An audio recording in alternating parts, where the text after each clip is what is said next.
नमस्कार दोस्तों, स्वागत है आपका स्पोर्ट्स तल में एक बार फिर से। और आज हम बात करने वाले हैं 35वें मैच के बारे में आईपीएल 2024 के, जो कि खेला गया दिल्ली और सनराइजर्स हैदराबाद के बीच में। अब दोनों ही टीमें एक तरीके से मेरी फेवरेट है। दिल्ली इसलिए फेवरेट है क्योंकि दिल्ली को मैं पहले से सहवाग के टाइम से पसंद करता था, और सनराइजर्स हैदराबाद इसलिए फेवरेट है क्योंकि जो गेम खेलने का स्टाइल था सहवाग का, जिस तरीके से मुझे गेम पसंद आता है, एक फास्ट पेस गेम, उस तरीके से सनराइजर्स हैदराबाद खेल रही है। और उसी में वो सारे प्लेयर हैं जो तेज़ी से रन मार रहे हैं, तो मुझे इसलिए हैदराबाद भी पसंद है।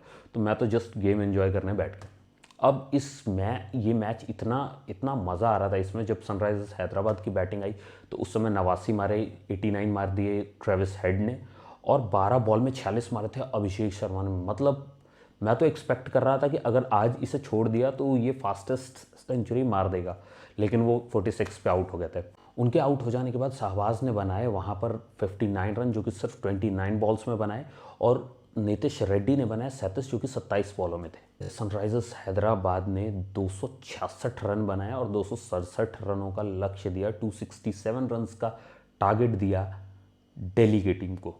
अब दिल्ली की टीम जब इसे चेज करने उतरी तो उनके दोनों ही ओपनर फ्लॉप रहे, को एकदम स्ट्रगल करते रहे, कुछ नहीं हुआ उनसे।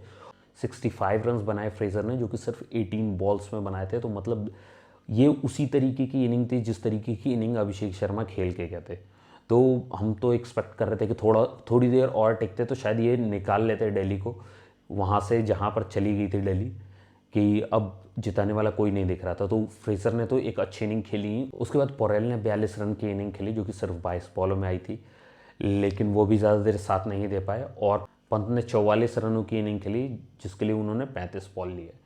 अब मैं ये समझ सकता हूँ कि एज ए कैप्टन आप इतनी इनिंग को लंबा कर रहे हो, ठीक है, रुक करके स्ट्राइक रेट गिरा रहे हो और कुछ देर टिक रहे हो, ताकि एक विकेट, मतलब एक साझेदारी उस तरीके की, एक पार्टनरशिप उस तरीके की अगर बनेगी तो शायद हम चेज़ कर पाएंगे। लेकिन साथ के साथ आपका टाइम भी जाता जा रहा है। जब सामने स्कोर मैमथ 266 हो तो आपको चेज़ करने के लिए फास्ट पेस खेलना पड़ेगा उनके साथ। और यही गेम सनराइजर्स हैदराबाद ने इस बार हर टीम के साथ खेला है, कि जहां उन्हें मौका मिल गया और उन्होंने पहले स्कोर बनाना है, वो इतना बड़ा स्कोर खड़ा कर देते हैं कि सामने वाली टीम हबड़ दबड़ में ही ऑल आउट हो जाती है। और वही देखने को मिला दिल्ली की टीम के साथ भी, कि लास्ट में, मतलब कुछ ओवर, लास्ट के 3-4 ओवर बाकी थे, तब तक तो फिर भी उम्मीद ऐसी लग रही थी कि शायद एक बार को पंत मार देंगे या कुछ हो जाएगा या किसी तरीके से बन जाएगा।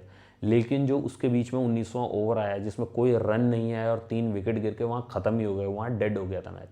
फिर लास्ट में जाकर के पंत भी आउट हो गए और किसी तरीके से ये मैच एंड हुआ।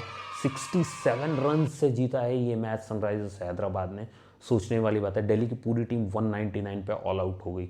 उसके लिए मुझे थोड़ा दुख ज़रूर हो रहा है, लेकिन मुझे ये गेम देख करके बहुत मज़ा आया कि जहाँ कुछ लोगों की बहुत फास्ट पेस इनिंग देखने को मिली। इससे पता चलता है कि किस कैलिबर के प्लेयर हैं हमारे पास, या हैदराबाद के पास, दिल्ली के पास, या ऑल ओवर द टीम। जिस भी टीम में एक फास्ट पेस इनिंग आ रही है, उससे पता चल रहा है कि किस कैलिबर के प्लेयर है, और उनको उस तरीके से मुझे नहीं लगता कि हर बार वो यूटिलाइज हो पाते उस तरीके से। और फिर क्रिकेट गेम भी तो ऐसा ही है कि आप हर बार सब कुछ यूज़ नहीं कर पाते हो। प्रेजेंस ऑफ माइंड हर जगह काम नहीं करती है। कई बार आपके पास स्किल होती है, लेकिन आप उस तरीके से सही टाइम पे यूज़ नहीं कर पाते हो। मेरे साथ भी ये होता है कि मैं फ्रस्ट्रेट होता हूँ जब देखता हूँ सामने कि यही सेम बॉलर इस तरीके से बॉल निकाल सकता है, लेकिन उस तरीके से बॉल निकालने के बजाय वो रन खा रहा होता है और मैच हार जाता है कोई।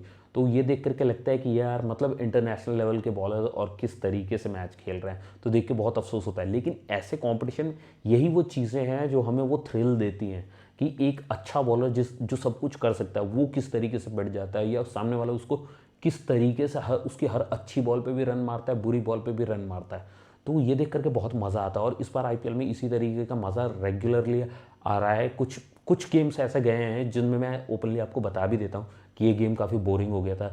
जैसे कि अगर आप इसी मैच की बात करो तो मतलब 17वें 18वें ओवर के बाद ये गेम नहीं था वैसा। और उसमें जिस थ्रिल बनाने के लिए एक ही चीज़ अच्छी लगी मुझे, कि एटलीस्ट बॉलर विकेट निकालते रहे। ये नहीं हुआ कि हाँ, रन भी नहीं बन रहे हैं, विकेट भी नहीं निकल रहे हैं। तो उस तरीके से देखा जाए तो हाँ, विकेट के साथ मज़ा आ रहा था, लेकिन उस तरीके के रन नहीं बन रहे थे। लास्ट में जो रन रुक गए थे उसकी वजह से मज़ा नहीं आ रहा था। तो मैं कहता हूँ कि कुछ गेम को अगर छोड़ दिया जाए तो इस बार आईपीएल में उसी तरीके का मज़ा आ रहा है। अगर आप हैदराबाद का मैच देख रहे हो तब तो आपको मज़ा आएगा ही आएगा, क्योंकि उनके सारे प्लेयर हिटिंग करने के लिए ही आ रहे हैं। तो एंजॉय करो हैदराबाद के गेम को आगे भी, और फॉलो भी करो उन्हें भी, साथ में मुझे भी फॉलो करो, सब्सक्राइब करो मेरे चैनल को। अगर आपको ये रिव्यू पसंद आया तो लाइक करो इस वीडियो को और शेयर करो अपने फ्रेंड्स के साथ। Thank you, bye.